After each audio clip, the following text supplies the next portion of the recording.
Today in the Rock and Roll Theater, we tackle a one-hit wonder, That Thing You Do, a film by Tom Hanks.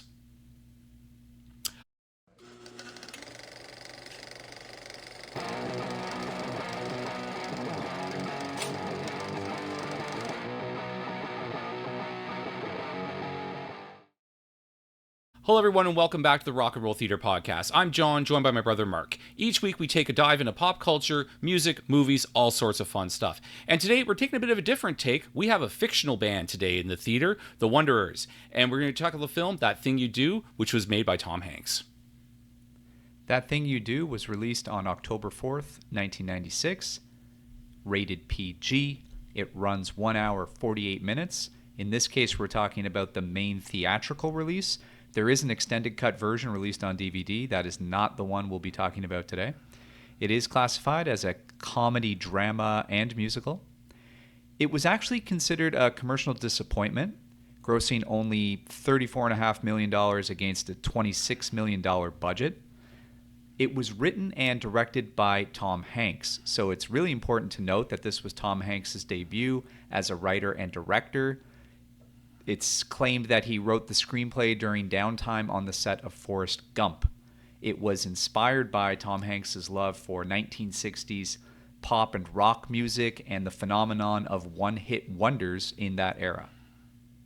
Unlike the previous films we've looked at where the performers have also been the stars of the movie, the Wanderers are not a real band. They're a fictional band created for the film, and all the music is original and created for the movie as well. Tom Hanks was about as big of a star as you could get in the 90s. He still is a huge star today. So this being his directorial and writing debut was a big thing at the time. So this film is set back when rock and roll was very clean cut, and it really had a desire for mainstream acceptance. So the Elvis and Sun Records wave had passed through the United States in the 90s. Now the British invasion was starting with bands like the Beatles. So this film captures a look at how an American garage band called the Wonders climbed to the top entirely from one hit song in 1964. In the 1960s, singles were everything. It could make or break you, basically. If you had a top number one hit, even if you only had the one song, you were now a huge band. Things like appeared on The Ed Sullivan Show and many of the other shows of the time, variety shows, entertainment-style shows, could really launch a band. Everybody knows about the Beatles on Ed Sullivan and how that basically launched a revolution in music in America. So any sort of exposure in that vein would basically turn a band from a garage band into an overnight sensation superstar. The title song, That Thing You Do, was composed by Adam Scheslinger from the band Fountains of Wayne, and we hear it 10 times in the film. I counted that as I watched along. The song was nominated for several movie industry awards. Kind of hard to believe it didn't win any of the major ones, considering how it's basically the centerpiece of the entire film, and it actually charted in real life, but we'll get into that a little bit later. We're going to get into all the details of That Thing You Do, but just a quick aside here, spoilers are ahead. If you haven't seen That Thing You Do or haven't seen it in a long time, we will be discussing the entire plot. And just another quick note, wherever you're at in the world, the Rock and Roll Theater depends on you for likes, subscribes, ratings, followings, downloads, whatever the case may be. You can interact with us on all the social media as well, too. So without further ado, let's get into That Thing You Do. So the film opens with an opening credits montage. The song we hear in the background is called Lovin' You Lots and Lots. We see scenes of a shop called Patterson Appliances in downtown Erie, Pennsylvania. This was actually filmed in downtown Orange, California. Tom Hanks wanted an authentic mid-century architecture to capture the nostalgic feel of the 1960s. Everything in this opening scene has the exact right feel. It puts you right back into that moment. From the building design, the cars on the street, the music in the background, it all sets the, you know immediately what decade you're in, the 1960s. We get introduced to Guy. He's working the floor and he's being watched by his dad, a hard-working, no-nonsense man. He's reading the paper. He's not liking what he reads. He wants to see some sales. After his shift, Guy goes downstairs and he puts on a Del Paxton record. This is Jazz Piano, again, another fictional artist composed for the purposes of this movie. And he plays along with the record on his drum kit. So we learn that Guy is a drummer. He likes playing drums. We also see that the Patterson appliance sign gets left on at night, and this becomes a running joke throughout the movie. Guy's dad's very conscious about the hydro bill. So then Guy hits the road, gets in his car, he's cruising around town. He runs into his girlfriend, played by a young Charlize Theron. I think it's one of her first or second movies she did in America. There's this ongoing storyline where they're hanging out, but she has to leave to go to a dentist appointment. It's basically implied that the dentist appointment is more than that. So Guy walks into a restaurant for breakfast the next day, and he passes by a table with the other members of what we will know as the Wonders having a band meeting. So this is Jimmy, Lenny, the bass player is simply called TB Player, and the drummer Chad. What they're doing is they're trying to figure out a name. They have a sketchbook, they're scribbling down different things, maybe the Echoes, maybe the Chord Vets, not Corvettes, but Chord Vets, the Tempos, the Herdsmen, because hearing is one of the six senses. I mean, all of these names could work in the 1960s bands. I'm surprised there aren't some bands out there called the Chordettes or the Herdsmen from the 1960s, so they were pretty bang on this one. We're introduced the character of Faye, which is Jimmy's girlfriend. Faye is played by Liv Tyler, who is the daughter of Steven Tyler of Aerosmith. In the early 90s, she starred in a lot of Aerosmith videos, the Crazy video, Crying, and kind of became a sensation off of that. And I do believe it's one of her very first feature film debuts. So Lenny is very friendly with Guy, and he invites them to the talent show that they are booked to play that weekend. We then see the band outside on the sidewalk, and the drummer Chad breaks his arm jumping over parking meters. Dumb move, Chad. A drummer shouldn't be breaking his arm. It's very easy to see where this plot point is going. I think Guy might be called into duty here in a second. So the band needs Guy now. So Jimmy and Lenny go to the appliance store and try and get him to join the band. They say, we're going to win $100 at the talent show if we place first. So Guy makes a deal with them. He's got to satisfy Patterson Appliance.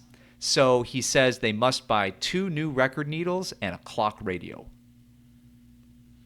So Guy's always in for the sale. They agree, they buy all the stuff, and I guess look, Guy's in the band. So Guy meets the band for a jam session in the garage. We hear That Thing You Do for the first time as a slow, serious ballad. It's kind of dull. It's kind of safe. It's something that won't, ruffle any feathers. Also probably won't get any teenage girls screaming either. Jimmy's girlfriend offers the Wonders as a name, but Wonders is spelt Oneders. So there's no W, and there's that extra E, as if the number 1 spelled out. Lenny cracks it out right away and says, "Oh, neaters," and this becomes a running joke throughout the film. Basically, it's a take on the Beatles, which had a different spelling of the word Beatle. That's a nod to them. We're going to be talking about the Beatles comparisons a lot here. Fast forward to the talent show night. So we are welcomed into the talent show by a group of younger women playing folk rock on the stage. There seems to be a kind of mouthy younger guy in the audience. What does he say, John? He says, "You're drowning in the river," with a reference to what they're singing about the river. That's one of my favorite lines in the movie. This guy, he'll keep appearing here in the movie. He's definitely one of my favorite characters. So we see Guy with his date Tina again, but she clearly hates this idea. She is not into going to the local talent show in a high school gym. We see the host introducing the band, and the mouthy younger guy appears once again, and he yells, "Eat my shorts, Ken." The host turns away from the microphone and with a very, I'll say, exceptionally hostile tone and a true sense of anger, screams at him, "Shut up or I'll kick your ass." The vibes of this talent show are insanely hostile for what seems to be high school generation kids out for a talent show. They're hating on everything, and they seem almost to the point of violence. So the host proceeds to introduce the band, once again calling them the Oneders. The band is about to start playing That Thing You Do, but out of nowhere, Guy speeds up the tempo of the song and starts drumming way faster than he did in the garage. And it's a good choice because the song sounds much better faster and immediately starts to get a reaction out of the crowd. Although the rest of the band's turning around kind of annoyed. However, Lenny's like, "Yeah, let's go with this. This sounds good."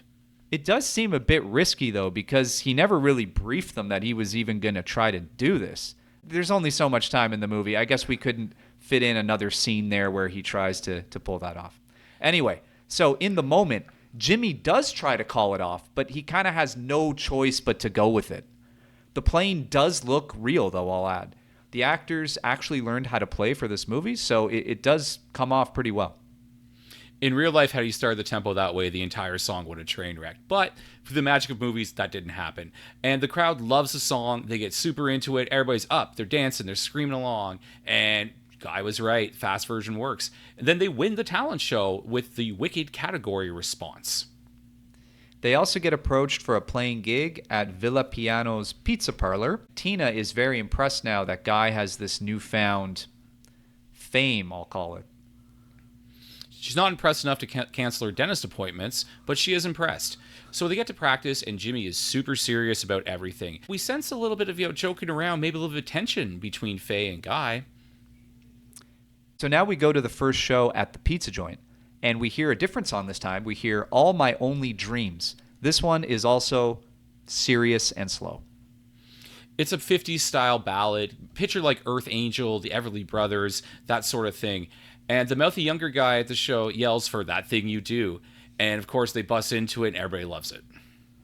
The band gets free pizza after, but again, Jimmy remains serious and more concerned about recording. They have an offer to record at Uncle Bob's church. A fun fact here, Uncle Bob is actually played by music legend Chris Isaak in a short little brief cameo.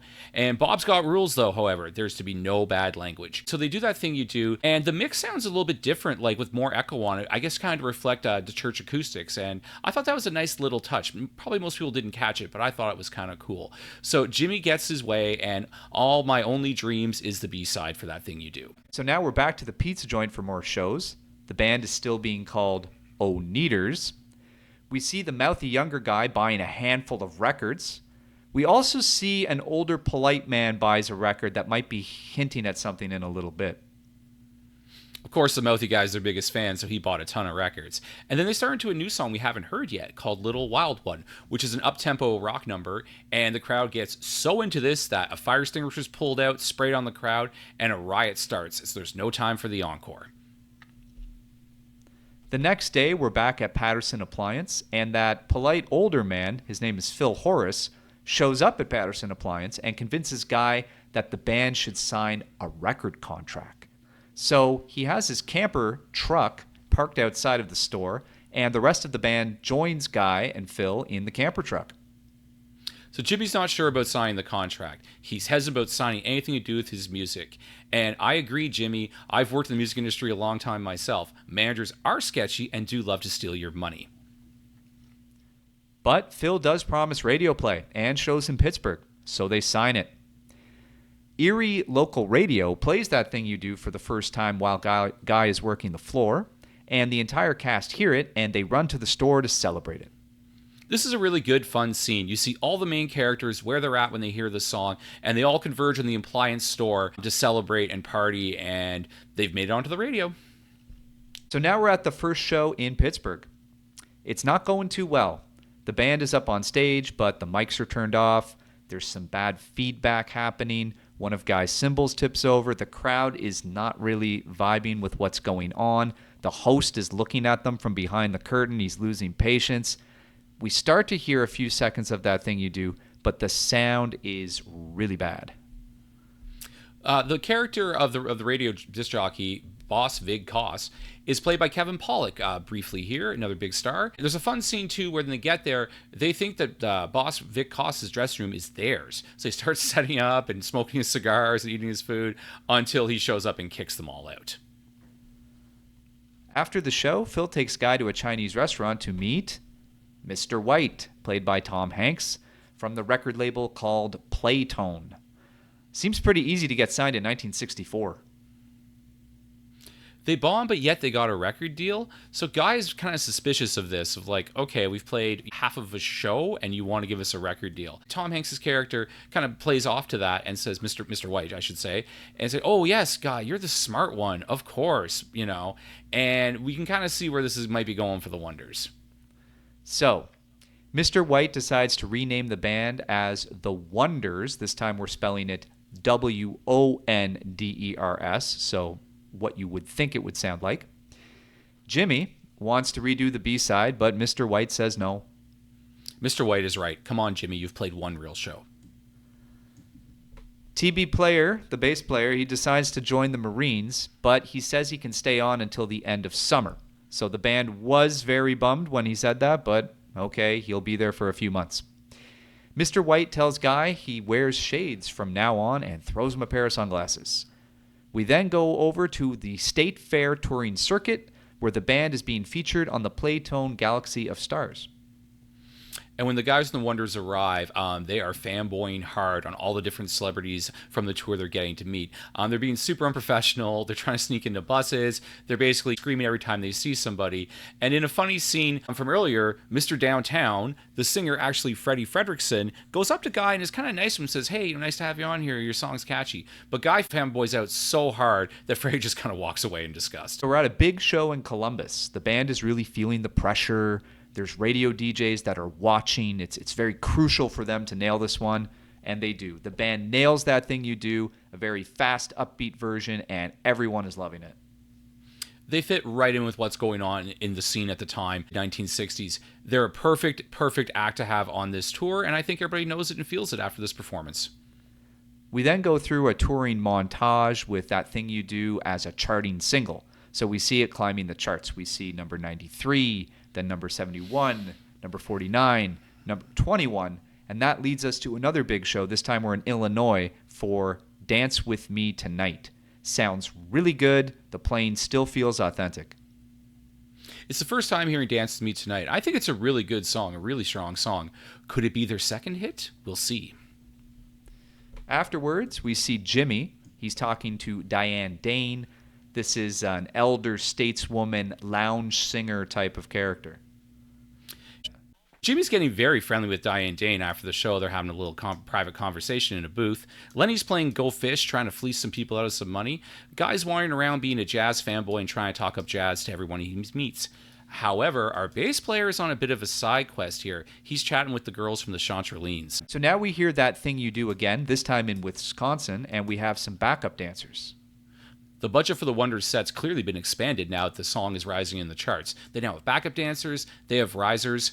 I think they're trying hard to become the Beatles of the USA. However, the Wisconsin concert ends a little bit chaotic. The girls in the crowd basically cause a riot. They're so excited the Wonders are in town. So they need to escape using the old Hello Cleveland route to try to get them safely out of the building. We go back to our montage with the single climbing up the charts. This time it gets to number 7. Mr. White says it's time to go to California. From now on, Guy is renamed to Shades. We're on the plane. Faye is feeling kind of sick on the plane. Jimmy really doesn't care. So we see Guy caring for her. Jimmy is focused on recording again. Jimmy just won't let the recording thing drop, even though they've barely had one song yet on the charts. And the Guy-Faye relationship is definitely growing here. Jimmy's completely rude to her, ignoring her, but Guy comes to her rescue, takes care of her, and makes sure she's doing okay. Now we're in Hollywood. We see the band on the set of Weekend at Party Pier as Captain Geach and the Shrimp Shack Shooters. This is a really good scene. You could totally see this movie being made in the 1960s, even for a one-hit wonder band. It's very reminiscent of Elvis movies, maybe a little bit less of the Beatles movies from the time, like Jan and Dean. That sort of like surf culture type of film that is, was a staple of the 1960s. And there's an actor called Goofball who does a whole bunch of different takes, and he pretty much kills it. The band's super excited because they get to keep their wardrobe. Wow. Jimmy wants serious gigs, though. He doesn't want to be on these sort of circus-type shows. We go now to a LA radio interview, and we hear That Thing You Do once again. The DJ is totally rude to them, blows them off, couldn't care less. He's like, yeah, leave the headphones on there and get out. They're starting to see now this is a business and they are a product, and this is just the product of the week that they've decided to push. But on one of their different promo stations, they go to a jazz station. So, of course, Guy has to talk jazz with the DJ, and they sort of bond a bit. We move along to a press photo shoot in the Playtone lobby. One of the photographers says, "Don't you like the Beatles?"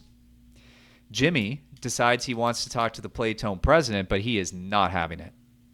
So we meet Saul Sully, who is the president of Playtone Records, and he's a humongous jerk to everyone. He basically tells some fictionalized, made-up story of how he discovered the Wonders out in Pennsylvania, and he's totally responsible for all their success. Never trust a label. That key advice from Diane Dane. Jimmy leaves us with the line that he is alone in my principles. While this is going on, Lenny decides he's going to chase after the Playtone receptionist. And without too much convincing, Lenny is very successful and they make plans to meet up later on. The bass player decides to stay in the hotel cafe to do push-ups in front of Marines. At first, the Marines are mocking him, but then they're kind of impressed with his performance, and they basically kidnap him and take him on an adventure. So Guy is kind of left to himself. He decides he's going to go for a night out at the jazz club. Fun little fact here in this scene that the waitress that Guy is speaking to is Rita Wilson, who is Tom Hanks' real-life wife.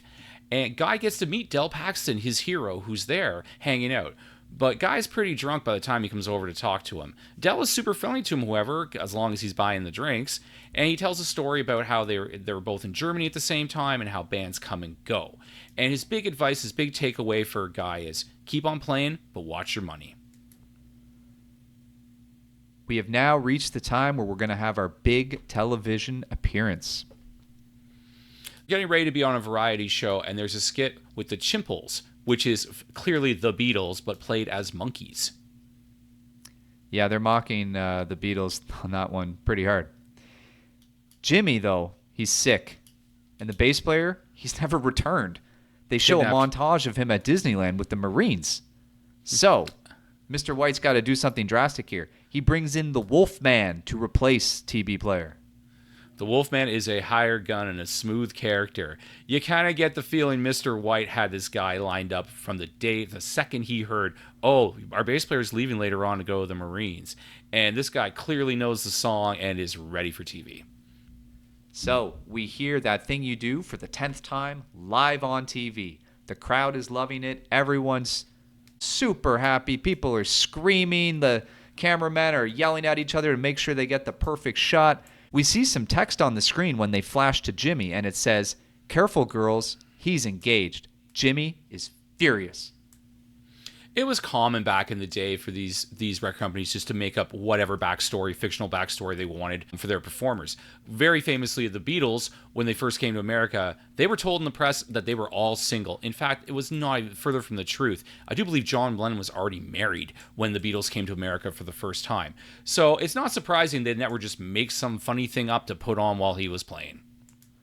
Back in the dressing room, the band is not in a good mood. Jimmy's throwing a fit, and he says this is the last thing he needs in the world.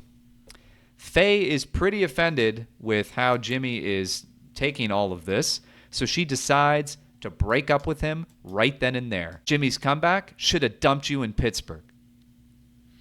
So Jimmy's a complete jerk in this scene. Everyone feels bad for Faye. Obviously, she's better off without him. But the band has to keep moving on here, and sadly, they don't really celebrate after their performance on network television, which went great.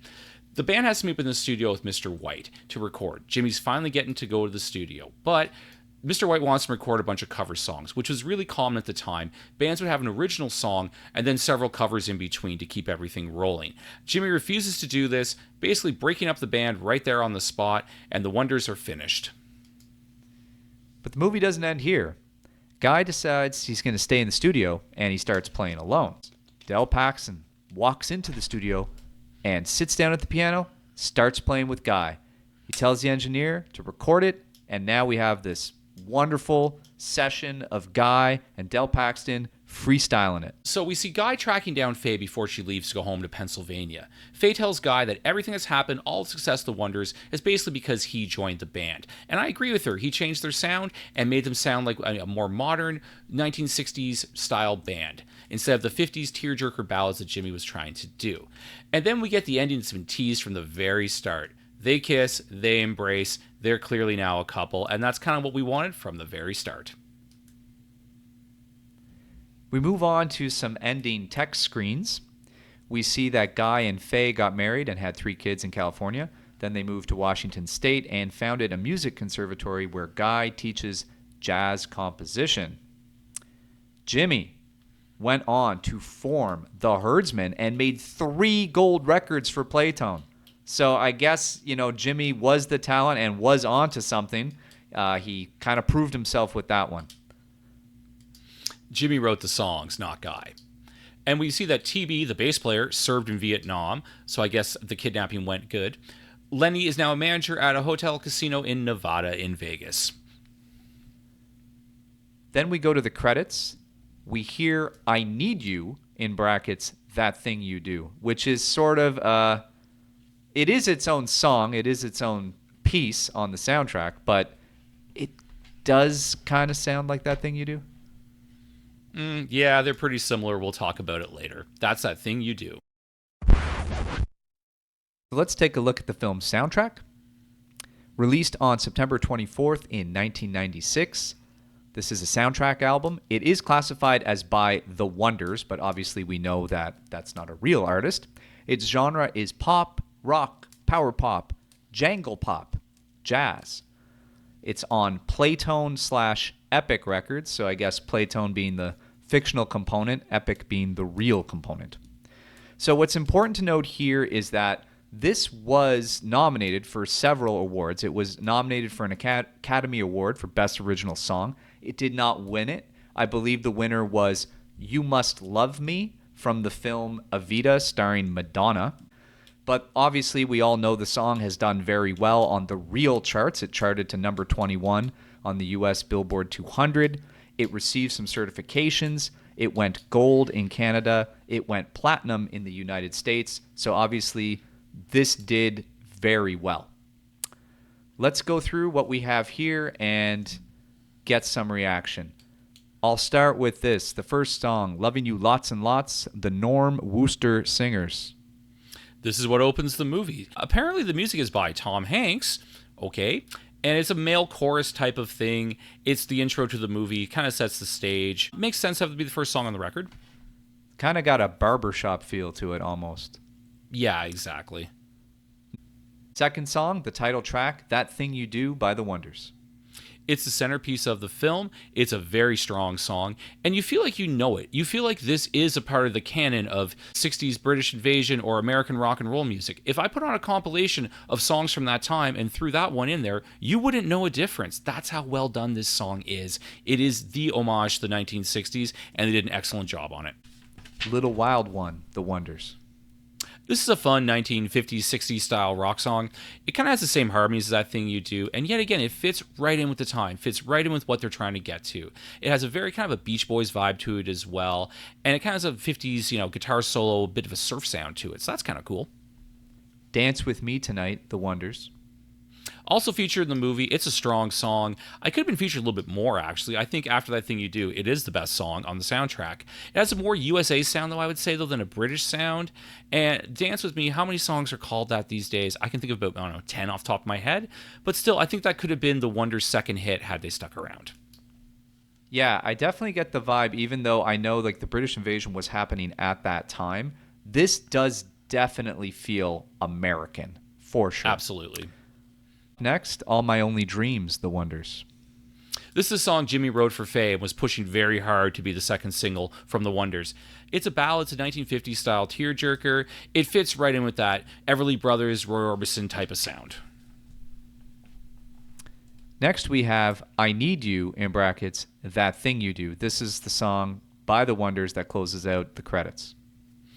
This has a much more modern sound. It does kind of have a bit of a 90s vibe to it because the movie was made in the 90s. So it's kind of a good contrast to the classic straight-up 60s song, which leads the movie. Also, here's an alternate version, which kind of fit more into the sonic landscape of the 90s. It almost has a Matthew Sweet type of sound to it.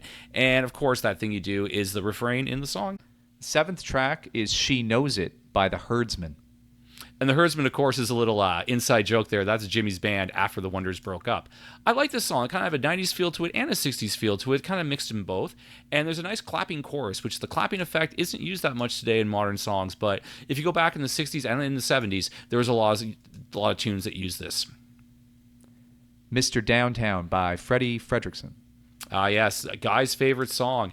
Shades' favorite song, should I say. It's very early 60s, like even before the British invasion. It almost feels like a TV theme. It's this dark, gritty thing like Mr. Downtown. And it works. It's fun. It works for like what they're trying to use it for. Hold My Hand, Hold My Heart by the Chantrellines. The girl group featured on the tour that the Wanderers were on. This has a really good kind of Phil Spector kind of sound to it, like Ronettes kind of girl group vibe.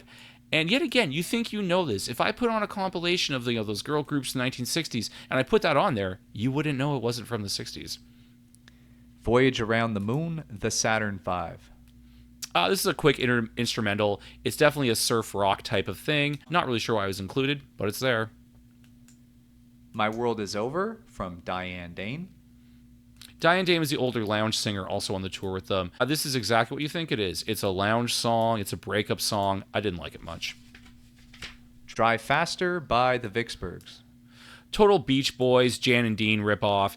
It's kind of unnecessary. It's filler. It's fine. Up next we have Shrimp Shack. That is by Captain Geach and the Shrimp Shack Shooters. Of course, this is from the movie scene that they filmed, and the one that made Jimmy so mad. It's also an instrumental, but I think it's a fun inclusion because that was a fun moment in the movie. We're almost at the end. We have the longest song on the album, Time to Blow by Del Paxton. Well, you have to give Del Paxton a moment here because he is such a prominent character in the movie. It's a jazz piano number. It's a little out of place on the soundtrack, but I think it's a good inclusion. We close it off with That Thing You Do once again. This time we're at the Hollywood Television Showcase. So I guess this is supposed to be an exclusive live cut by the Wonders. Yeah, they added in crowd noise to it. I don't think we need to include this. We've now heard this song. Was it 10 times in the movie, Mark, that was in? 10 times total. 10 times. Multiply that by the amount of times we had to watch this to prepare for the podcast. I'm kind of done with this song at this point. They didn't need to add another version of it.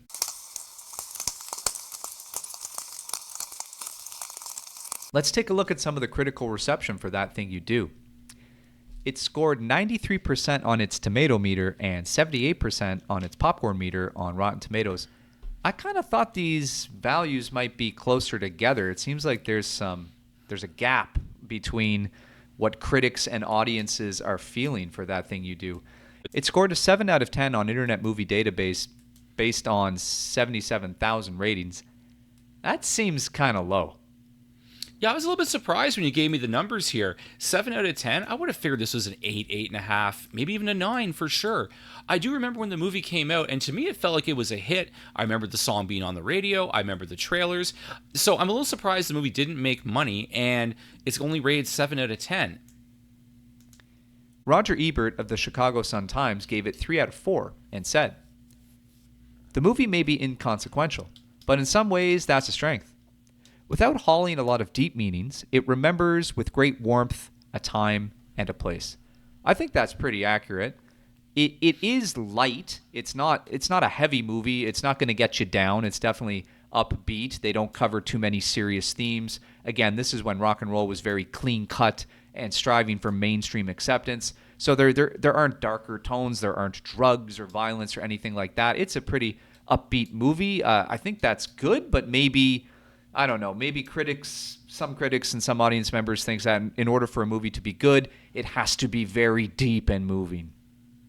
I don't think any of those deep themes would have worked in this movie, quite frankly. I liked how it was kind of light and just kind of moved from plot point to plot point, kind of the way you thought it would, but it's a fun journey to watch this band go from nothing basically in Pennsylvania to being on what the version of the Ed Sullivan Show would be in the film. So I don't think it need any extra things like that. And yes, a lot of the plot points move quickly. Things like the whole dentist thing were, barely pay off, but hey, they're fun. They work for what it is. I don't think it need to have some sort of deeper resonance or deeper meaning. It's a fun film about the 1960s. However, having said that, we have a tradition here at the Rock and Roll Theater Podcast. My brother Mark finds a 1-star review of whatever we're watching. No matter how good you think a movie is, there's always someone out there who disagrees. So what do you got for us this week, Mark? This review is coming from Amazon. It was from Amazon customer in Canada on April 3rd, 2002. I'll do my best to read it with grammatical errors included. The title of the review: Tom Hanks needs to try living outside of L.A. This movie is probably one of the worst films ever released. The only reason it made the theaters was because it had Tom Hanks' name tagged to it. Its true home is where it is played now, on USA Up All Night. The funniest part of the movie is the build-up to getting to see Tom Hanks. We don't see him for the first 20 minutes of the film, until the climactic moment when the camera slowly crawls up from behind him in a slow dolly. When the star is finally revealed in all his glory, Mr. Hollywood is cooler in his Ray-Ban shades. The funniest thing about this is Tom Hanks is the narcissist behind the camera. The only thing more obnoxious than this is the horrible soundtrack. The film digs its own grave by playing the awful one-hit wonder that the band supposedly rides to glory over and over again. Well, that was certainly a 1-star review. The only thing I might agree with in the review is, the song That Thing You Do is played a lot in the movie. Maybe they could have cut it down to maybe 6 or 7 times instead of 10. Other than that, this review is total garbage. Tom Hanks, first of all, it's not 20 minutes in. It's actually an hour in when Tom Hanks shows up. And also, the story is mainly about the Wonders, not about Tom Hanks' character. So it makes sense he's not in the movie as much as the band. Looking at the legacy of That Thing You Do, I think it's a strong film overall. It really doesn't have any weaknesses. It moves along at a good pace. Like we said before, it's not too heavy. I think it represents 1960s rock culture well. It's a really good example of actors playing their own instruments, which you don't always see in movies and TV. It's really worth noting that the title song became a real-life hit. That's super important. That doesn't happen in a lot of movies based on fictional artists. And the last thing I'll note is that there's an emo band from Buffalo called Del Paxton. I think That Thing You Do is actually a really strong movie from the 90s. I hadn't seen it since the 1990s, and when it was suggested for the podcast, I was like, oh yeah, that movie. And I went back and watched it, and I really enjoyed it. It's Tom Hanks' love letter to the 1960s, and he plays it off perfectly. The sets, the costumes, the design, the music are all spot on, dead on what it should be for the 1960s. So I think it's a fun film. Like we said, it's not a deep film, but if you want to spend 2 hours revisiting the 1960s, the music and the culture, this is a good way to do it. And that's That Thing You Do. Thank you very much for joining us today on the Rock and Roll Theater Podcast. Just a little quick reminder here to like, subscribe, follow, download, comment, whatever the case may be. 5 stars, wherever you're at in the world and wherever you hear this. But for now, the theater's closed. We'll see you next time.